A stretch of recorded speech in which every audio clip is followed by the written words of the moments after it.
O&M leaders feel very strongly that everyone representing every group should have a seat at the decision-making table.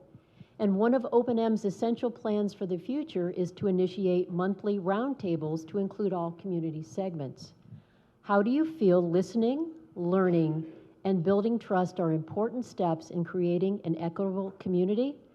And any examples where you achieved success? Shamus, I'm going to start with you because I know this is right up your alley.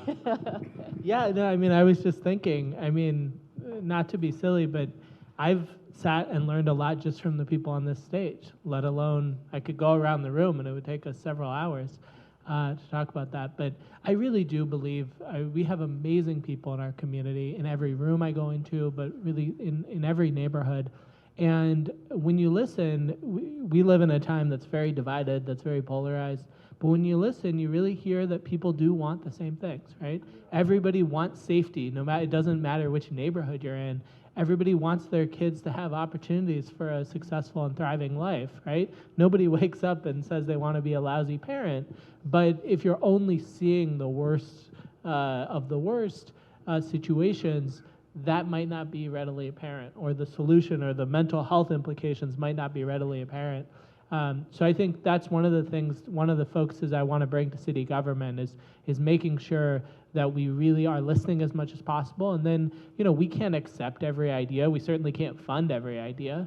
But what we can do is make sure that people feel heard and that they see in our actions a reflection of the spirit and the energy, and then we're bringing them into the conversation, right? We can't do this alone. Everyone is going to have to be at the table to help us out. So that's a little bit of it. I could go on and on and on. Perry, would you share, especially working with all the wonderful men you have? Yes, I think, well, Julie said it earlier in her speaking, and it's so critical. How do we bring all people to the table, despite where they come from, their income, where they live, what color they are? All people need to be at the table to make change. We will never know what someone needs if we do not ask them.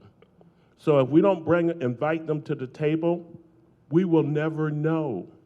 And the importance of bringing them to the table, allow them to feel a part of the community that they live in. So I live here, no one never asks me what I need, what's going on, why is there violence in my neighborhood? And so no one really don't care. I know various streets and various neighborhoods that more violence take place than other places, okay? But if, as a community, if we don't come together and ask some people that live in that particular neighborhood, what can we do to make a difference?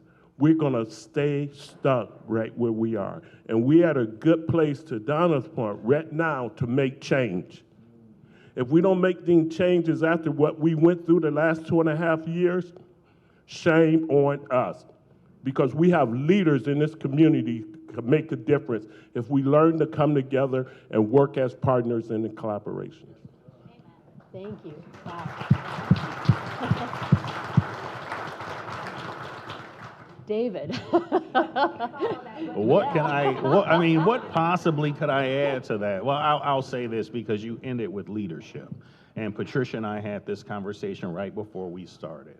I think a lot of times, it really doesn't matter whether you're a leader, whoever, yes. We all do this. We bring baggage to the table, and we need to drop it before we enter the room to be truly authentic in our listening and trying to collaborate. A lot of times, we want to go with the old model of like a hierarchical organization where we're telling everyone what to do. We want to take credit for everything.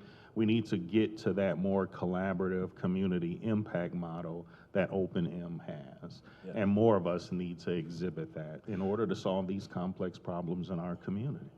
Excuse me, Sylvia, I want to say, I did say leaders, but I look around here and every one of us is leaders. No one never would have told me 20 plus years that I would be leading an organization with my background and where I come from. And it's only because of God, I know that. But, so we all are leaders in the community. How do we pull that leadership out of that 16-year-old boy who want to hang out on the corner, that 13-year-old girl who want to run from home? How do we as leaders pull that out because they are leaders as well and can be. Donna? I spent my early career in East Cleveland for many, many years doing home visits for high-risk families. And they taught me everything I needed to know. And honestly, I could have skipped all the education.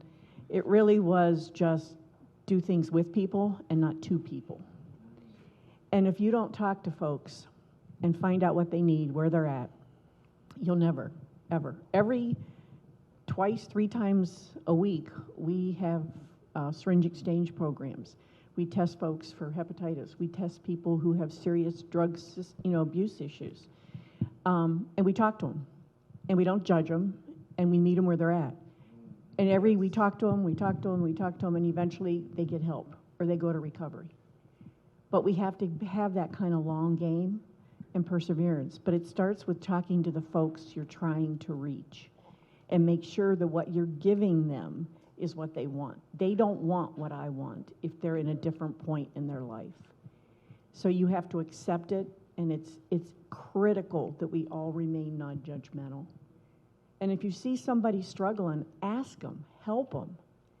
Folks, people are struggling after this event.